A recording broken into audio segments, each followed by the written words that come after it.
మీకు బేకింగ్ అంటే ఇంట్రెస్ట్ ఉందా? అయితే కరెక్ట్ గైడెన్స్ కోసం చాకోస్ ఎక్స్‌ప్రెస్ అకాడమీని విజిట్ చేయండి. తెలంగాణలో ఇప్పుడు ఎక్కడ చూసినా ఏ గల్లీలో విన్నా ఒకటే టెన్షన్. అసలు నా ఓటు ఉంటుందా? లేదా లిస్టులో నుంచి లేచిపోయిందా? మొన్నటిదాకా సమగ్ర కుటుంబ సర్వే చూసాం గతంలో. కానీ ఇప్పుడు సడన్గా తెరపైకి వచ్చింది ఈ ఎస్ఐఆర్ సర్వే ఏంటి? ఈ ఇంటికి వచ్చే అధికారులు అడిగేటువంటి వివరాలు ఏంటి? చాలామంది ఓట్లు ఇప్పటికే గల్లంతయ్యాయని, లిస్టులో పేర్లు మాయమవుతున్నాయని పెద్ద ఎత్తున వార్తలు సోషల్ మీడియాలో ప్రచారం చేస్తున్నారు. అసలు ఇందులో నిజమెంత? ఈ సర్వే ఉద్దేశం ఏంటి? అసలు ఓట్లు ఎందుకు డిలీట్ అవుతున్నాయి? ఒక సామాన్య పౌరుడిగా మీ ఓటు హక్కు కాపాడుకోవడానికి మీరేం చేయాలి? ఎక్కడ స్కిప్ కాకుండా వీడియోను మొత్తం చూడండి. మీ ఓటు హక్కుకు సంబంధించిన పూర్తి క్లారిటీ కూడా మీకు వస్తుంది. ముందుగా అసలు ఈ అంటే ఏంటో తెలుసుకుందాం. అంటే స్పెషల్ ఇంటెన్సివ్ రివిజన్. అంటే ఇది రాష్ట్ర ప్రభుత్వం చేసేటువంటి సర్వే కాదు, నేరుగా భారత ఎన్నికల సంఘం, ఎలక్షన్ కమిషన్ ఆఫ్ ఇండియా ఆధ్వర్యంలో జరుగుతున్న అత్యంత కీలకమైనటువంటి ప్రక్రియ. అసలు దీని ప్రధాన ఉద్దేశం ఏంటంటే, ఒక్కరికి ఒకటే ఓటు, ఒకే వ్యక్తి 2-3 చోట్లలో ఓట్లు ఉంటే వాటిని ఏరి పారేయడం. ఇక రెండవది డెడ్ ఓటర్ల తొలగింపు, చనిపోయిన వారి పేర్లు ఇంకా లిస్టులో ఉంటే వాటిని పూర్తిగా తొలగించడం. ఇక మూడవది పక్కా డేటాబేస్, వలస వెళ్ళిన వాళ్ళు, కొత్తగా ఓటు హక్కు వచ్చిన వాళ్ళ వివరాలను పక్కగా రికార్డ్ చేయడం. గతంలో ఇలాంటిది డీప్ క్లీనింగ్ ప్రాసెస్ 2002లో జరిగింది. మళ్ళీ ఇన్నాళ్లకు అంటే 2026లో ఎలక్షన్ కమిషన్ దేశవ్యాప్తంగా ఇంత భారీ స్థాయిలో deep cleaning of electoral rolls చేపట్టింది.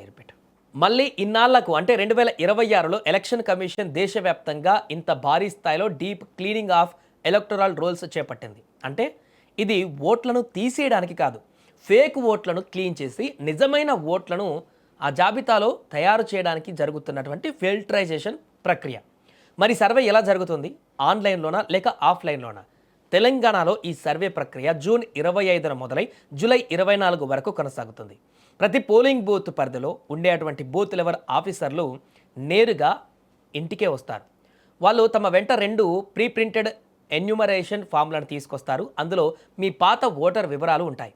ఆ వివరాలు కరెక్ట్గా ఉన్నాయా లేదా అని మీరు చెక్ చేసి సంతకం చేసి ఇవ్వాలి. ఒకవేళ మీ ఇల్లు లాక్ చేసి ఉంటే అధికారులు కనీసం 3 సార్లు మీ ఇంటికి వచ్చి వివరాలు సేకరించేలా ఎలక్షన్ కమిషన్ ఆదేశాలు ఇచ్చింది.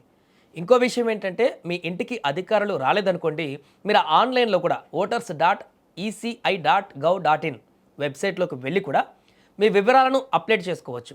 అయితే ప్రస్తుతం కొంతమందికి ఆన్లైన్ పోర్టల్లో తెలంగాణ ఆప్షన్ కనిపించకపోవడం లాంటి చిన్న చిన్న టెక్నికల్ ఇష్యూస్ వస్తున్నట్టుగా తెలుస్తుంది. అధికారులు వాటిని ఆల్రెడీ సార్ట్అవుట్ కూడా చేస్తున్నారు. ఇక అందరినీ భయపెడుతున్నటువంటి అసలు పాయింట్కి వద్దాం. ఎందుకు చాలామంది ఓట్లు గల్లంతవుతున్నాయి? ఇందులో ప్రధానంగా 4 కారణాలున్నాయి. ఒకటి, 2002 డేటాతో లింకింగ్. ఈ సర్వేలో ప్రధానంగా 2002 నాటి ఓటర్ల జాబితాలతో ప్రస్తుత జాబితాను మ్యాచ్ చేస్తున్నారు. మీ తండ్రి లేదా తల్లి పేరు స్పెల్లింగ్ అప్పటి లిస్టులో ఒకలా ఉండి ఇప్పుడు మరోలా ఉంటే సిస్టమ్ దాన్ని ఎర్రర్గా చూపిస్తుంది. రెండవది, వయసులో తేడాలు. ఇది చాలా ఇంట్రెస్టింగ్. కొందరి ఓటర్ ఐడీలలో తండ్రికి కొడుక్కి మధ్య వయసు తేడా కేవలం 10 ఏళ్ళు మాత్రమే ఉంటుంది. తాతకు మనవడికి మధ్య 40 ఏళ్ల గ్యాప్ ఉండవలసిన చోట తప్పులు ఉంటున్నాయి. ఇలాంటి లాజిక్ తప్పులు ఉన్న వాటిని అధికారులు హోల్డ్లో పెడుతున్నారు. ఇక మూడవది, డబుల్ ఓట్లు. పల్లెటూరులో ఒక ఓటు, హైదరాబాద్కు వచ్చాక మరొక ఓటు, ఇలా 2 చోట్లలో ఉన్నవారిని ట్రేస్ చేసి ఒక ఓటును ఖచ్చితంగా క్యాన్సిల్ చేస్తున్నారు. నాలుగవది, అడ్రస్ మారడం. అద్దె ఇళ్లలో ఉంటూ పదే ఇల్లు మారేవాళ్ళు తమ కొత్త అడ్రస్ను అప్డేట్ చేసుకోవడం వల్ల పాత ఇంటి దగ్గర వాళ్ళు లేరని ఆ ఓట్లను తొలగించే అవకాశం ఉంది. అయితే ఇక్కడ మీరు భయపడాల్సిందేమీ లేదు. ఓటును డైరెక్ట్గా డిలీట్ చేయరు. ఎవరి వివరాలలో అయితే తప్పులు ఉంటాయో వారికి జూలై 31 నుంచి సెప్టెంబర్ 28 మధ్యలో ఈఆర్ఓ అంటే ఎలక్టోరల్ రిజిస్ట్రేషన్ ఆఫీసర్ ద్వారా నోటీసులు వస్తాయి. అప్పుడు మీరు సరైన డాక్యుమెంట్స్ ఇస్తే మీ ఓటు సేఫ్గా ఉంటుంది.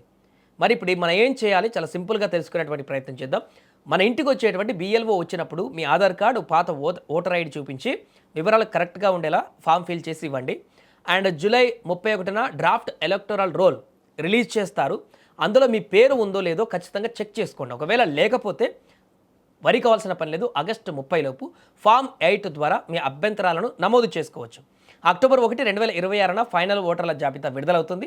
మీకు ఏమైనా డౌట్స్ ఉంటే 1950 టోల్ ఫ్రీ నెంబర్ కూడా కాల్ చేయవచ్చు. మరిన్ని వివరాలు కూడా తెలుసుకోవచ్చు. ఇది తెలంగాణలో జరుగుతున్న సర్వే అసలు కథ.